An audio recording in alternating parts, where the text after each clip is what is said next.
کیا دوپٹے کے بغیر عورت کی نماز جائز ہوگی یا نہیں؟ عورت کا سر کھلا رہنے کی صورت میں نماز درست نہیں ہوگی، کیونکہ عورت کا سر یہ سطر میں شامل ہے، اور حدیث میں آتا ہے کہ عن عائشہ رضی اللہ تعالی عنہا عن النبی صلی اللہ علیہ وسلم انه قال لا يقبل اللہ صلاة حائض الا بخمار۔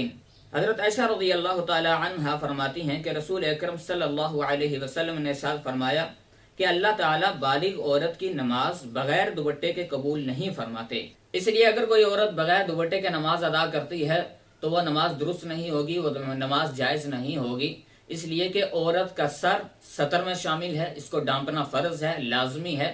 جب تک عورت اپنے جو سطر ہیں ان کو نہیں ڈھانپے گی تب تک وہ نماز ادا نہیں کر سکتی، اس کی نماز یعنی کہ درست نہیں ہوگی۔ تو اس لیے عورت جب نماز ادا کرے، جو اس کا سطر ہے جس کو ڈھانپنا لازمی ہے، فرض ہے، قرآن و حدیث کے وجوب میں، قرآن و حدیث کی روشنی میں جو اس کے لیے لازمی امر ہیں وہ ان پر عمل پیرا ہو، اور اس کے بعد نماز کی ادائیگی کے لیے آئے اور نماز کو ادا کرے۔ اور ہر بالغہ عاقلہ پر اللہ کے رسول صلی اللہ علیہ وسلم نے بھی اس کے لیے یہ بیان فرمایا ہے کہ جو عاقلہ اور بالغہ عورت ہے اس کے لیے یہ لازمی ہے کہ وہ اپنے سر کو ڈھانپ کر نماز ادا کرے۔ اگر کوئی عورت بغیر دوپٹے کے نماز ادا کرتی ہے تو وہ نماز درست نہیں ہوگی۔